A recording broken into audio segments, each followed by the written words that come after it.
Bonjour, on continue notre découverte de l'expérience utilisateur avec le cœur de votre service, les réservations. C'est la fonctionnalité que vos membres vont utiliser le plus souvent. C'est aussi à ce moment qu'ils peuvent rencontrer le plus de difficultés. Alors comprenons bien comment ça marche pour mieux les accompagner. Nous allons voir ensemble tout le parcours, de la découverte des ressources jusqu'à la confirmation de paiement. Et surtout, on va repérer les moments où vos membres peuvent avoir besoin d'aide. Suivons ensemble le parcours complet d'un membre qui veut réserver. Vos membres arrivent ici et découvrent votre offre. C'est important, c'est souvent la première vraie interaction avec vos services. Regardez donc tout ce qu'ils voient. Les photos et descriptions pour qu'ils visualisent l'espace, les caractéristiques techniques, les capacités, les équipements, etc. et le tarif. Petit point d'attention.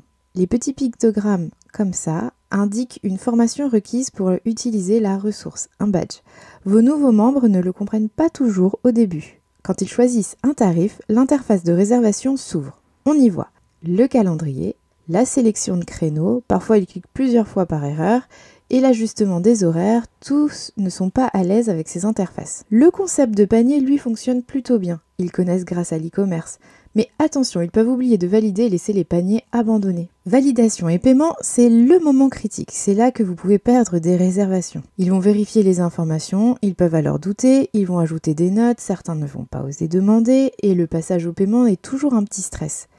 Les options de paiement doivent donc être très claires. Carte bancaire, c'est plutôt familier. Le prélèvement, c'est pas un peu moins. Donc expliquez bien tous les détails dans votre base de connaissances. Maintenant, les situations où vos membres peuvent bloquer. Par exemple, je n'arrive pas à sélectionner de créneau. Souvent, ils n'ont pas vu qu'il fallait d'abord choisir un tarif. Ou alors, ils essaient de réserver sur un créneau qui est déjà pris. Ou je ne vois pas mes réservations après avoir payé. Deux causes peuvent être fréquentes. Soit ils ne sont pas sur la bonne organisation quand ils sont multi-organisations. Le paiement n'a pas abouti, mais ils n'ont pas eu de message d'erreur. Souvent, la solution, vérifiez toujours l'organisation active avec eux. Ou, cette machine me demande un badge. Vos nouveaux membres ne comprennent pas toujours le système de formation préalable. La solution, expliquez bien le concept, montrez-leur où s'inscrire aux formations dans l'onglet événements. La base de connaissances est là pour y noter toutes les informations importantes. Mon paiement ne passe pas, plafond bancaire, carte expirée, problème technique, gardez toujours une solution de secours pour le paiement. Comment bien accompagner vos membres sur les réservations? Pour l'équipe, testez régulièrement le processus vous-même. N'hésitez pas à consulter notre démo en ligne pour vous entraîner. Repérez les nouvelles difficultés selon les profils des membres et gardez toujours des solutions de contournement pour les problèmes techniques. Observez bien les comportements. Quelles ressources sont les plus ou moins réservées? Quels tarifs ils choisissent le plus? Ces infos vous aident à adapter votre offre et votre communication. L'essentiel à retenir, une réservation réussie, c'est un membre satisfait qui reviendra. Un processus compliqué, c'est un membre qui va préférer vous appeler à chaque fois ou aller voir ailleurs. Votre rôle, c'est de rendre ce processus fluide et rassurant. Plus vos membres sont autonomes sur les réservations, plus vous pouvez vous concentrer sur votre activité et votre lieu.